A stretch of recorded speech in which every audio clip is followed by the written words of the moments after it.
Damos paso a un siguiente subtema que es monitorización invasiva.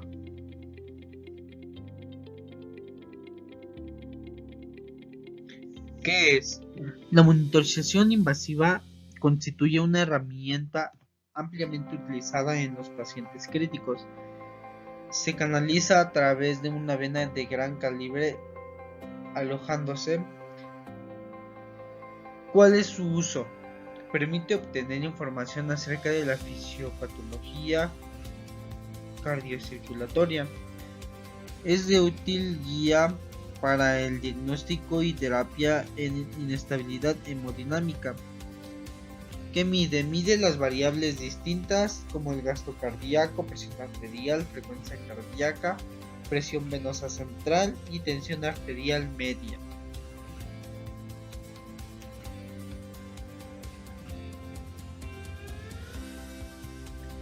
En la monitorización invasiva tenemos el catéter de la arteria pulmonar, CAP. El CAP ha sido una herramienta fundamental para la monitorización hemodinámica de la cuidados intensivos durante los últimos 40 años. Es usado en pacientes críticos para el diagnóstico y como guía de tratamiento, ayudando a comprender los procesos fisiológicos hemodinámicos. Se puede obtener variables hemodinámicas útiles en la reanimación del paciente crítico, medidas de flujo sanguíneo, gasto cardíaco, presiones intravasculares y parámetros oximétricos.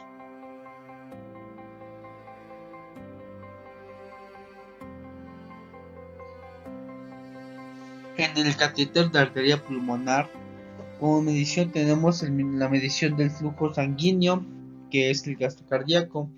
Este se basa en la termodilución transcardíaca tras la inyección de un volumen de líquidos con temperaturas inferiores a la sanguínea. El termisor detecta los cambios de temperaturas en forma de curva. Tenemos una medición de precisión intravascular intratorácica. Tenemos como inciso A la aurícula derecha, presión venosa central, PVC, la arteria pulmonar,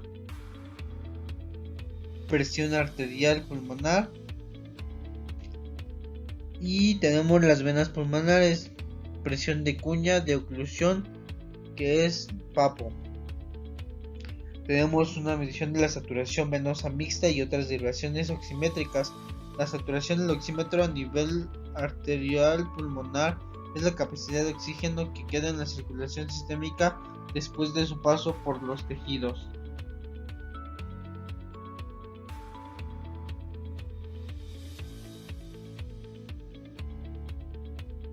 Este proceso tiene sus ventajas y desventajas.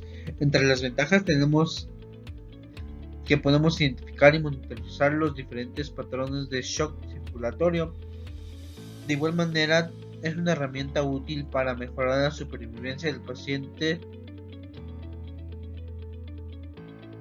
Y entre las desventajas tenemos que no muestra resultados en la población con bajo riesgo quirúrgico, riesgo de infecciones, incidencia de bacteremias del 0.7 y 1.3%.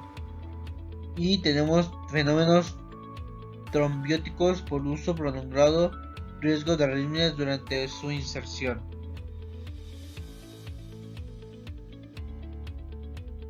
Otro subtema que vamos a abordar, no menos importante, es la monitorización no invasiva.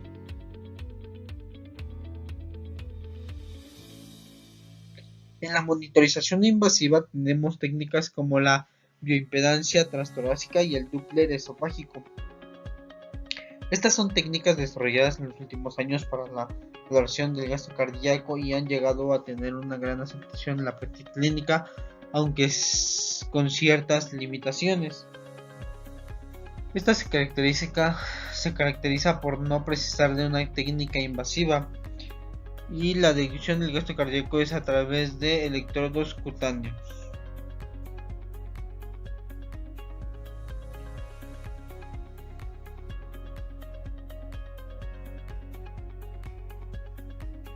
Ultrasonografía Doppler o sistema USCOM. Esta es una técnica no invasiva que utiliza la tecnología Doppler para obtener las medidas de volumen sistólico y sus derivados. Con las mismas velocidades y áreas podemos así obtener las medidas de volumen sistólico, gasto cardíaco, índice cardíaco y resistencias vasculares. Se coloca la sonda a nivel de la escrotatura suprarrenal,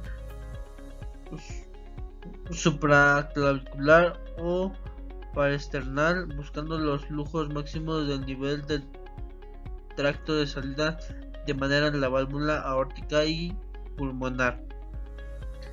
Como ventajas es que no es invasivo y por ser completo permite mayor agilidad en su utilización.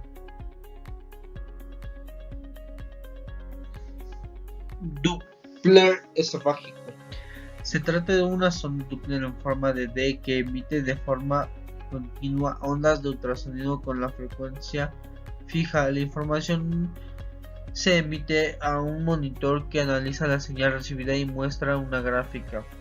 Se coloca en el esófago vía nasal o oral con una inclinación de 45 grados del vaso sanguíneo explorado. El área de la sonda de velocidad del tiempo es la distancia sistólica, es decir, la distancia recorrida por una columna de sangre por la aorta con cada contracción del ventrículo izquierdo.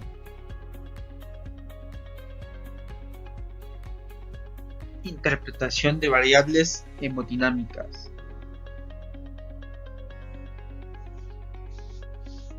La presión arterial media, PAM, es definida como el promedio de la presión durante el ciclo cardíaco.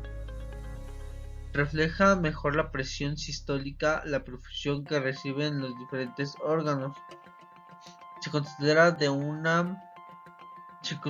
una presión arterial media mayor a 60 milímetros de mercurio es suficiente para mantener los órganos perfundidos. Si aumenta el gasto cardíaco o la RBP, aumenta la PAM, la presión arterial media. Está determinado por el gasto cardíaco, la resistencia vascular periférica y la presión venosa central.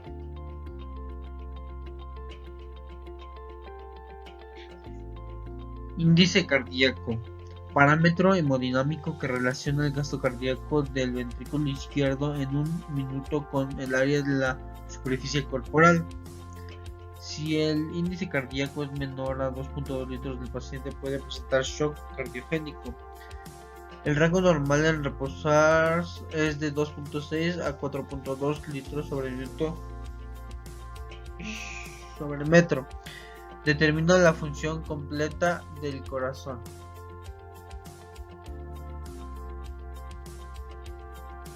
También tenemos el gasto cardíaco.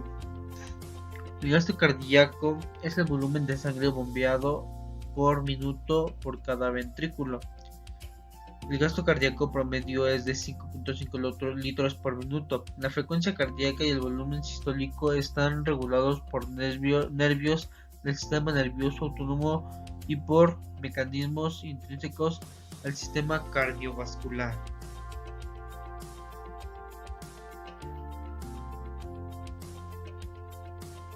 Índice de volumen sistólico. Es el volumen de sangre que sale de un ventrículo en cada eyección.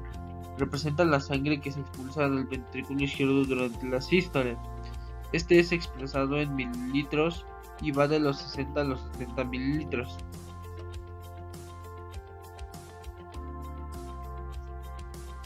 De esta manera también tenemos el índice de trabajo ventricular izquierdo.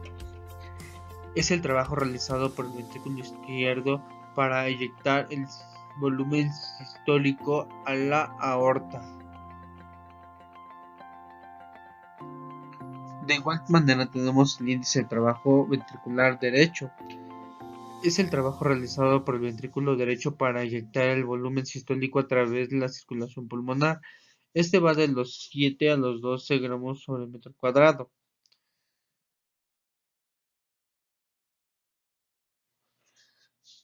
Resistencia vascular sistémica.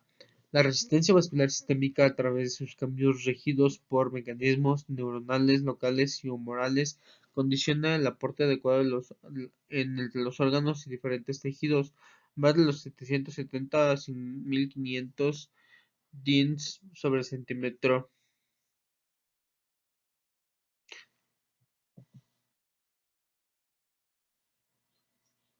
De esta manera también tenemos lo que es la resistencia vascular pulmonar, RVP. Responde a los mecanismos comunes ya desarrollados, pero tiene condiciones específicas relacionadas con los gases que la sangre transporta y que el pulmón ingresa o elimina. Va de los 20 a 120 DIN sobre centímetros.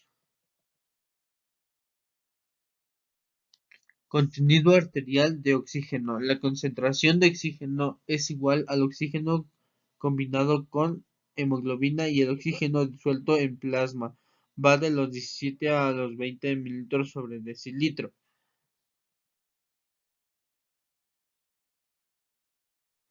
Contenido venoso mixto de oxígeno.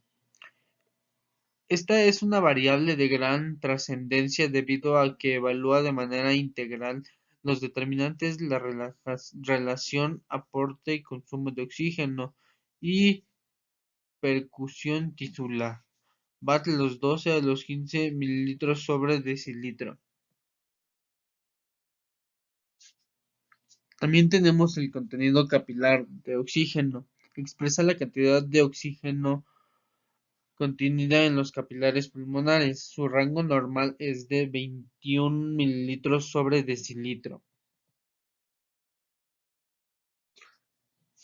Presión alveolar de oxígeno. Se define como la presión necesaria para mantener abierto el alveolo.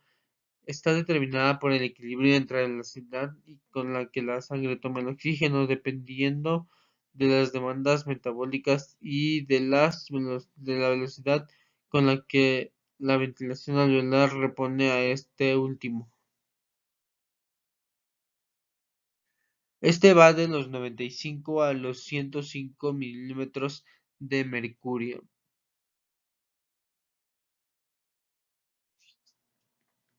Presión barométrica PB. La presión barométrica es el valor de presión atmosférica que se mide en un punto cualquiera por encima del nivel del mar. Va de los 0 a los 760 milímetros de mercurio.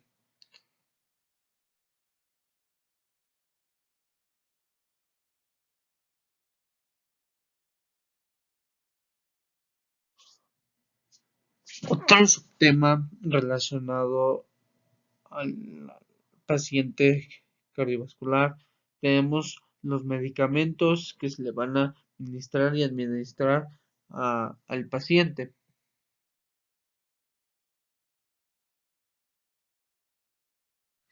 Existen numerosas enfermedades que pueden afectar el sistema cardiovascular, tanto el corazón como las arterias venas que transportan la sangre. El uso de medicamentos es solo una parte del tratamiento completo que no pueden recibir los pacientes, y pues en ocasiones es necesario recurrir a la cirugía cardiovascular, a la implantación de dispositivos en el cuerpo, a tratamientos realizados a través de catéteres que se introducen por la arteria. Los fármacos cardiovasculares actúan sobre el funcionamiento del corazón y la circulación sanguínea. Es muy importante que el paciente conozca los principales efectos beneficiosos, la forma y la frecuencia de administración, la dosis correcta y las posibilidades de efectos secundarios.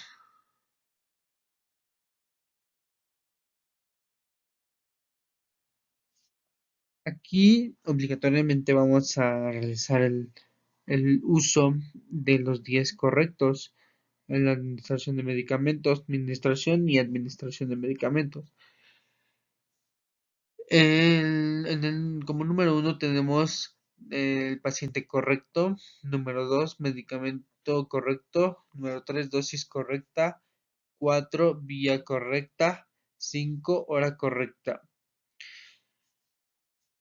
Y como 6 tenemos verificación de fecha de vencimiento. 7 educar e informar al paciente sobre el medicamento. 8 registrar el medicamento aplicado.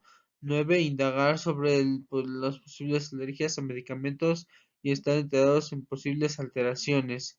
Y 10 preparar, administrar y registrar usted mismo el medicamento.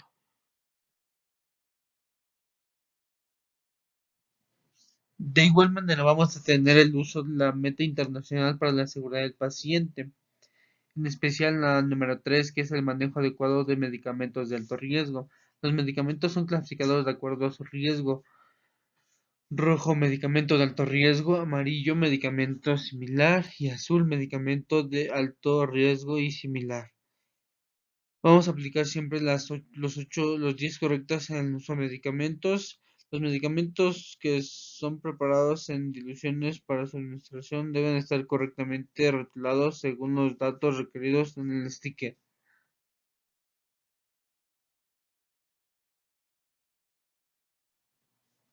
Vamos a tener algunos tipos de sedantes, como lo son las benzodiazepinas, diazepam, midazolam, clonazepam, los barbitúricos, que es fenobarbital sódico, tiopental, y hipnóticos diversos, que es solpidem, meprobamato y buspirona.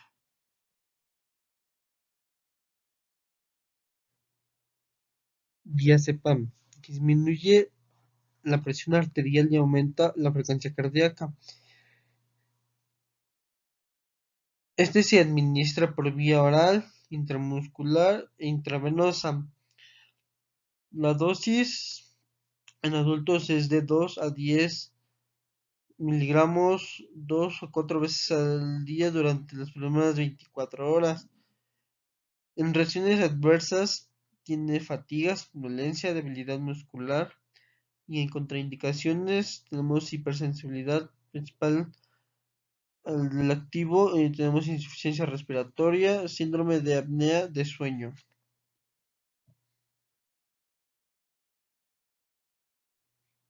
Midazolam. Este tiene una acción de sedación antes y durante intervenciones diagnósticas con o sin anestesia local.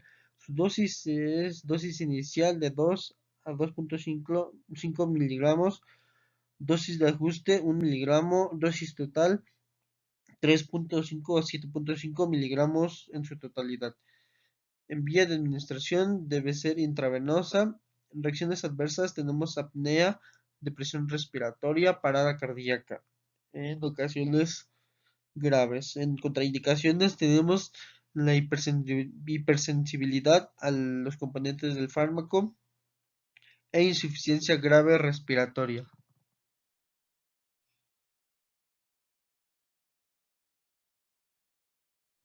Clonazepam produce grados diversos de depresión del sistema nervioso central, desde sedación ligera hasta hipnosis y coma, lo cual depende de la dosis. Tiene propiedades ansiolíticas, sedantes, hipnóticas, anticonvulsivas y relajantes musculares. En su dosis tenemos de 5 miligramos 3 veces al día, vía de administración oral. Reacciones adversas: debilidad muscular, somnolencia, ataxia, diarrea, náuseas, vómito.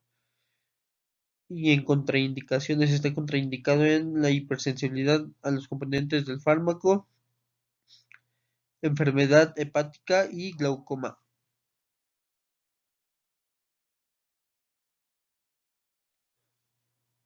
Fenobarbital sódico. Además de la acción sedante, hipnótica y anestésica propia de todos los barbituratos, el fenobarbital presenta acción anticonvulsiva a dosis inferiores a las hipnóticas, que no es antagonizada por anfetaminas.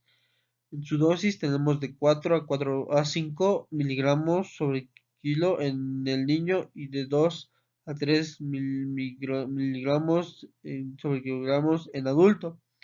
En vía de administración es oral, reacciones adversas. Su uso prolongado puede provocar hábito y dependencia física o psíquica.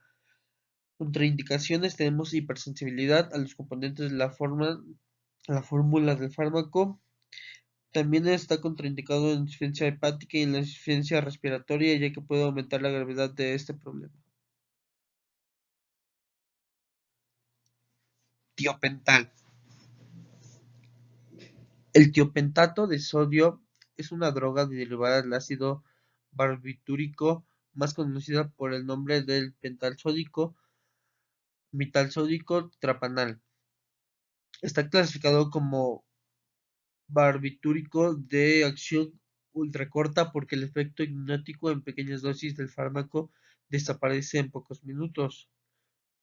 Tiene una dosis de 50 a 100 miligramos a intervalos de 30 a 40 segundos o bien una dosis de 3 a 5 miligramos sobre kilogramo de peso.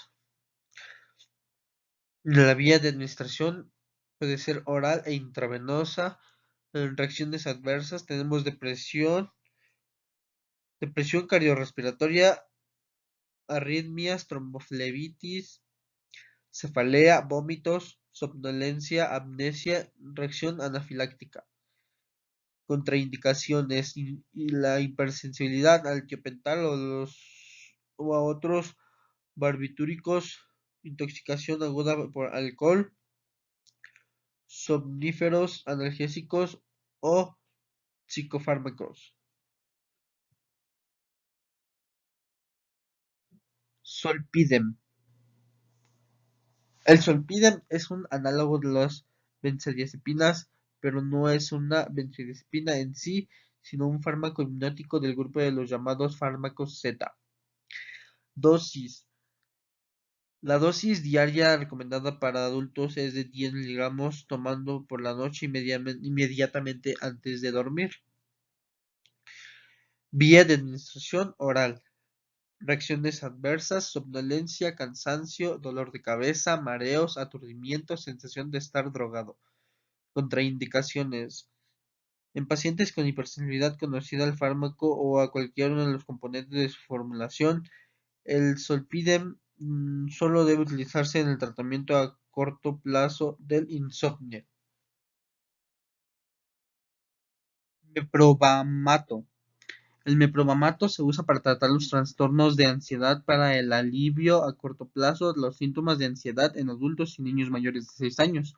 El meprovamato pertenece a una clase de los medicamentos llamados tranquilizantes. Funciona al realizar la actividad del cerebro para permitir la relajación. Dosis. Por lo general se toma de 2 a 3 veces al día en niños y de 3 a 4 veces al día en adultos. Vía de administración oral. Reacciones adversas. Tenemos somnolencia, mareos, náuseas, vómitos, diarrea. Contraindicaciones. Está contraindicado para aquellos sujetos con hipotensión arterial de base, así como para quienes sufran insuficiencia o fallos hepáticos renales.